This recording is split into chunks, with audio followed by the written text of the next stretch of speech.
जय श्री राधे। आज ये वीडियो बड़े ही सोच विचार करके आपके समक्ष ला रहा हूं। मैं आपको ये भी बता ही देता हूं कि मैं जाति के हिसाब से देखता हूं तो भी ब्राह्मण हूं, कर्म के हिसाब से देखता हूं तो भी मैं ब्राह्मण हूं।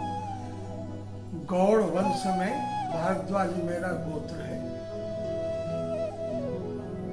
सासर उपाध्याय है, तथा मैं थोड़ा बहुत उपनिषदों के द्वारा, पुराणों के द्वारा भी कुछ थोड़ा बहुत उसके बारे में भी जानता हूं। मैं सनातनी धर्म को स्वीकार करता हूं। धर्म मेरा वैदिक है, जो अनादि है, अनंत है।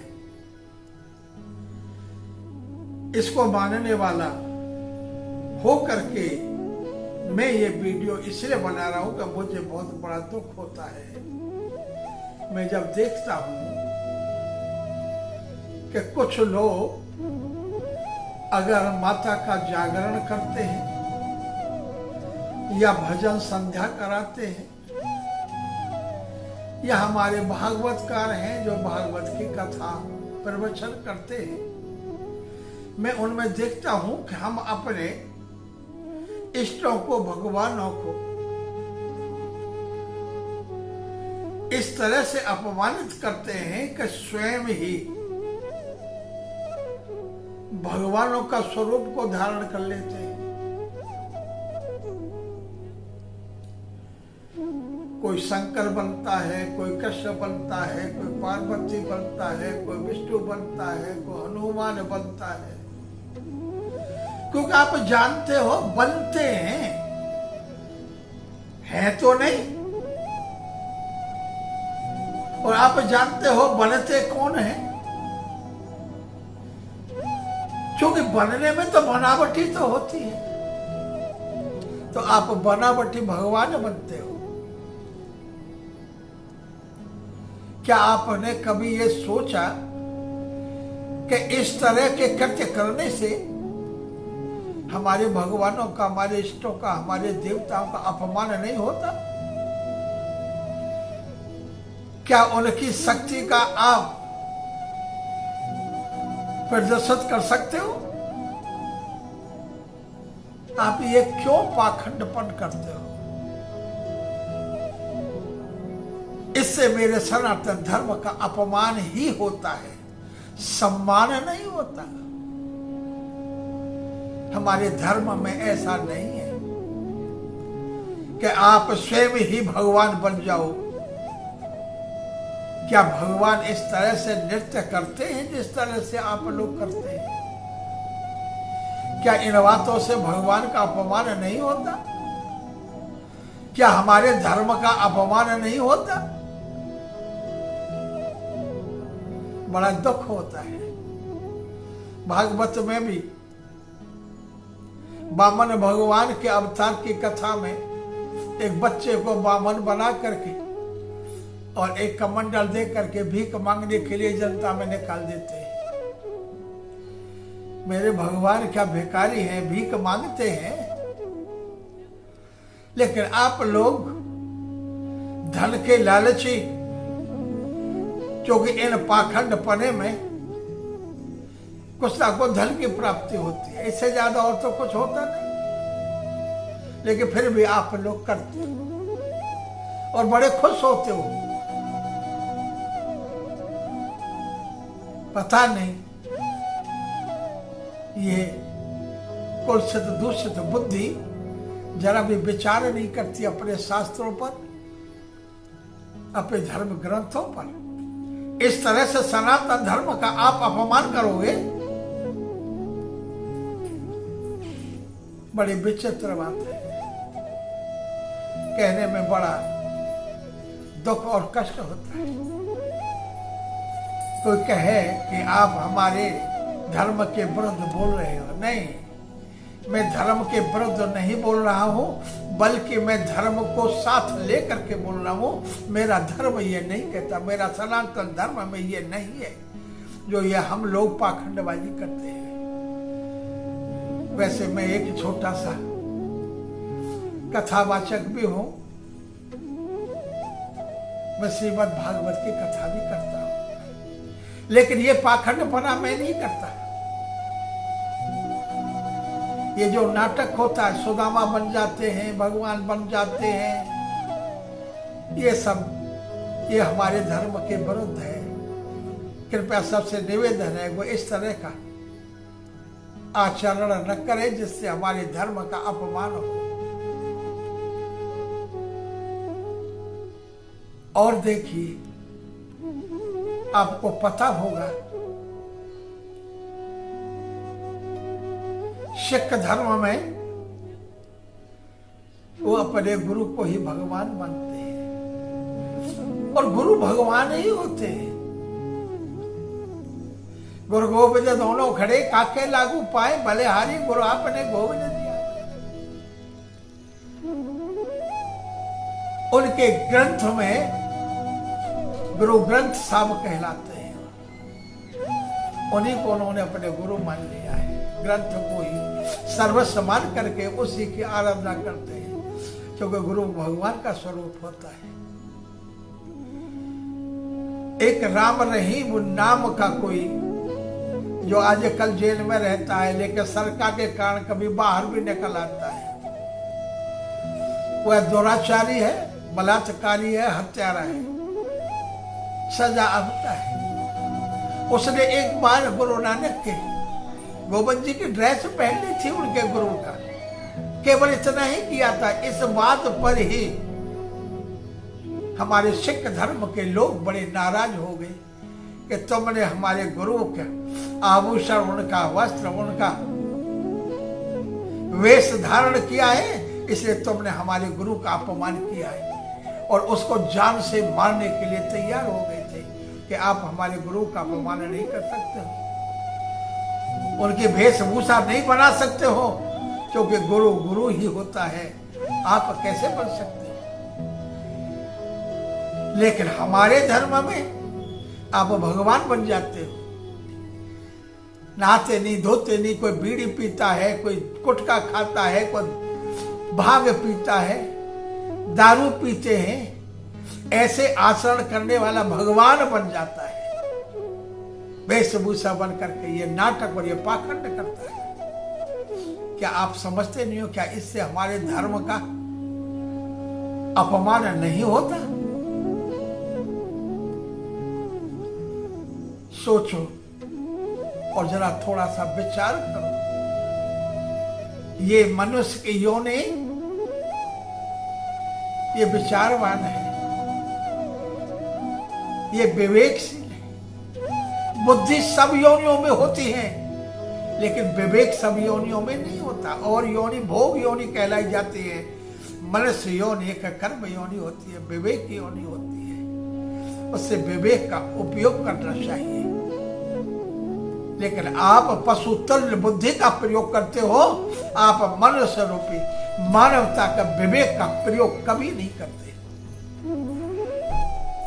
इसी का कारण है कि हमारे सनातन धर्म का हर समय हर जगह अपमान ही अपमान होता है। अपने धर्म को इस अपमान से बचा लो। ये हमारे सनातन धर्मियों का ही कर्तव्य है। ऐसी चीजों का विरोध करिए। जो कोई भगवान का स्वरूप धारण करके नृत्य करता है, उनका डट करके विरोध करिए और अपने प्रभु के, अपने इष्ट के, अपने भगवान का अपमान होने से बचा लीजिए। इन पाखंडियों से बचो। एक और छोटी सी बात मैं आपसे कहूंगा। हमारे यहाँ अधिकतर महाराष्ट्र में चलता था गणेश पूजन, और वो गणेश जी को लाते हैं और फिर उनको विसर्जन करने के लिए जाते हैं। पहले लाते हैं, घर में ला करके पूजा करते हैं, पाठ करते हैं, चाहे कोई 4 दिन रखो, चाहे 8 दिन रखो, चाहे 10 दिन रखो, चाहे कोई 15 दिन रखो, और पूजा करने के बाद फिर उठा करके उसको जल प्रवाह कर देते हैं कि हम विसर्जन करने के लिए जाते हैं। पता नहीं ये सिस्टम कहाँ से चला, क्योंकि थोड़ा बहुत मैं पढ़ भी लेता हूँ, मैंने धर्म में ग्रंथ भी पढ़े हैं, कुछ पुराने को भी मैं पढ़ता हूँ, थोड़ा बहुत उपनिषदों से भी मैं कुछ सीखता हूँ, थोड़ा अपने गुरुजनों से, सिद्ध महापुरुषों से, उनसे भी मैं सुनता हूँ और सीखता हूँ। मैंने ऐसा कहीं लिखा तो देखा। दुर्गा पूजा होती है, 9 दिन हम अपने दुर्गा को घर ला करके उसके पूजन करते हैं, व्रत धारण करते हैं, धूप दीप जलाते हैं, अखंड ज्योति जलाते हैं उसके सामने पर, और माँ का व्रत करके उसकी पूजा करते हैं, और फिर उसका विसर्जन करते हैं, यानी उसका जल प्रवाह करते हैं। इस पर भी कभी विचार किया है? हमारे सनातन धर्म की पद्धति है कि जब कोई मनुष्य अपने शरीर का परित्याग कर देता है तो उस शरीर को विसर्जन किया जाता है, चाहे वो अग्निदाह करे, चाहे वो जल दाह करे, चाहे मिट्टी में गड्ढा खोद करके दाह करे, क्योंकि शरीर की क्रिया अनेकों प्रकार से करते हैं लोग, की जाती है। मृतक होने पर ही शरीर को जल में प्रवाह किया जाता है, उससे पहले नहीं होता। मूर्ति को हम कब जल प्रवाह करते हैं? जब वह पूजा के योग्य नहीं होती। अगर मूर्ति खंडित हो जाए, कोई अंग भंग हो जाए मूर्ति का, हमारे का विग्रह का, हम उसका पूजन तो छोड़िए, उस पर हम कभी दर्शन भी नहीं करते, कपड़ा रख लेते हैं, हम उसको अशुभ मानते हैं, क्योंकि वो खंडित होती है। खंडित का मतलब है, ये समझते हो, आप जानते हो, ज्यादा विस्तार में जाने की जरूरत नहीं है। इस तरह की मूर्ति का, इस तरह की विग्रह का हम लोग गंगा में, पवित्र नदियों में जाकर के प्रवाह कर देते हैं और कहते हैं कि ये मूर्ति पूजा के योग्य नहीं है, खंडित हो गई है, चलो इसका विसर्जन कर लें। क्योंकि ये मूर्ति अगर हमारे वैसे गिरेगी, अगर किसी के पैर लगे, कहीं और हाथ छोड़ देंगे, तो हमारे प्रभु का अपमान होगा। एक मनुष्य शरीर को भी हम इस तरह से नहीं फेंक देते कि कोई कुत्ता बिल्ली खा जाए, उसका भी संस्कार करते हैं हम। या तो उस समय पर विसर्जन होता है मूर्तियों का, विग्रहों का, जब मूर्तियां खंडित हो जाती है। खंडित का मतलब है कि वो पूजा के योग्य नहीं होती, तब उसका विसर्जन होता है। अब आप ये बताइए, जिस मां को आपने मां कह करके घर में ला करके पूजा किया 9 दिन तक, अगर वो खंडित नहीं हुई हो और उसे उठा करके तुमने प्रवाह कर दिया, क्या हम अपनी मां को जीवित होते हुए जल प्रवाह में डाल करके आ जाएंगे क्या? उसका जल प्रवाह कर देंगे क्या? अगर उसका जल प्रवाह करेंगे तो लोग क्या कहेंगे? इससे बड़ा पाप कोई और हो सकता है कि अपने अपनी मां को जीते जी जल में डाल दिया, डुबो दिया, जल प्रवाह कर दिया। हर कोई आदमी यही कहेगा कि यह बड़ा पापी है, अन्यायी है, इसने अपनी मां को या अपने बाप को, किसी को जिंदा धक्का दे दिया और जल में प्रवाह कर दिया। क्या हमारी मां दुर्गा को क्या आपने घर में ला करके जीवित नहीं किया? क्या उसकी प्राण प्रतिष्ठा नहीं होती? मंदिरों में मूर्तियों की प्राण प्रतिष्ठा होकर के पूजा जाता है। क्या हमने अपनी मां दुर्गा को, क्या गणेश जी को घर ला करके उनको प्राण प्रतिष्ठा नहीं की? प्राण प्रतिष्ठा करने के बाद में ही तो उसकी पूजा शुरू होती है और की जाती है। उस प्राण प्रतिष्ठा होने के बाद में, पूजा करने के बाद में आपका कौन सा ऐसा धर्म है, कौन सा ऐसा ग्रंथ है जिस ग्रंथ के द्वारा आप उसको जल में प्रवाह करते हो? कैसे कर सकते हो आप? मूर्ति का जल में प्रवाह जब होता है, जब वह खंडित हो जाती है, वो पूजा के लायक नहीं होती है। दूसरे शब्दों में कहने में दुख लगता है, जिसको मृतक कहते हैं। मृतक आदमी का ही जल प्रवाह होता है या अग्निदाह होता है, जिंदे जी का होता है क्या? नहीं होता। जरा सोचिए, समझिए, इस तरह से नहीं होता। अगर आपने उस समय जल में प्रवाह करने के लिए जा रहे हो तो आप ये समझिए या खंडित है या मृतक के में, अगर आप मृतक के साथ में जाते हो तो क्या ढोल और नगाड़े बजा करके उसका तुम जल प्रवाह करने जाते हो, या दुख के साथ जाते हो? जिसका शरीर छूटा, जिसके परिवार खोते, उनको कितना दुख होता है।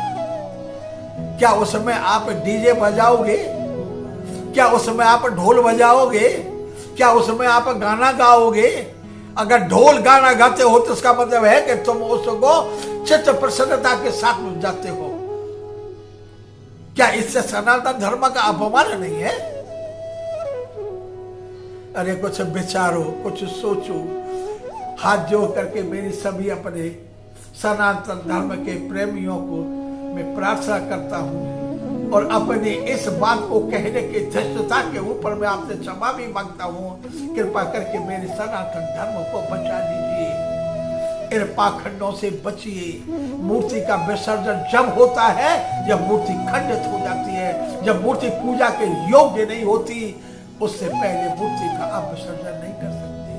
अगर आप मूर्ति का विसर्जन करते हो तो आपके धर्म के विरुद्ध हो और महापाप के भागी हो। आपको भगवान नहीं बचा पाएंगे, इस पाप से मुक्त नहीं होगी। कहने के लिए तो बहुत कुछ होता है, क्योंकि मैं एक कथावाचक भी हूं, इसलिए मेरे को दुख लगता है जब इस तरह से मेरे भगवान का ईश्वर का अपमान होता है, तो मेरे धर्म का अपमान होता है। सभी धर्म प्रेमियों से हाथ जोड़ करके निवेदन है, कृपया इन पाखंडियों से मेरे धर्म को बचा लीजिए, सनातन धर्म को बचा लीजिए, वैदिक धर्म को बचा लीजिए। चलिए, अगर ये वीडियो आपको अच्छी नहीं लगी हो, पहले तो ये मेरी धैर्यता है, मूर्खता है जो मैंने आपके समक्ष ऐसा लाया हूं। कुछ लोग तो मुझको गाली भी देंगे कि आप हमारे विरुद्ध हो जा रहे हो। मैं आपसे विरुद्ध नहीं जा रहा, मैं केवल धर्म के साथ में हूँ। मैं सनातनी हूँ, मैं वैदिक धर्म में हूँ, मैं पूजा पाठ वाला हूँ। मेरे घर में रोज मंदिर है, मैं पूजा पाठ भी करता हूँ, भागवत की कथा करता हूँ, औरों को सुनाता हूँ, शिव पुराण की कथा करता हूँ। चलिए, अपनी किसी गलती के लिए अगर आपको बुरा लगा हो तो उसके लिए क्षमा प्रार्थी भी हो, लेकिन मेरे बात को जरा सोचना और विचारना और कमेंट करके बता देना। अगर आपको मुझे गाली देनी है तो दीजिए, उसको गाली को भी कमेंट में लिख दीजिए, मेरे को भी पता चलेगा कि मैं गलत हूं या सही हूं। चलिए, चलता। जय श्री राधे, जय गुरुदेव। वीडियो अच्छा लगे तो शेयर भी कर देना और मेरे इस चैनल को, यूट्यूब चैनल को सब्सक्राइब भी कर देना, लाइक कर दो। अच्छा लगे तो, ना लगे तो भी अगर शेयर करोगे तो दूसरे को बता दो, ये पागल पंडित बैठ करके क्या बक रहा है। अरे औरों को भी बुला दो, बता दो, क्या फर्क पड़ता है। सब्सक्राइब करिए और शेयर करके औरों को भी बताइए ये पंडित क्या कह रहा है। जय श्री राम।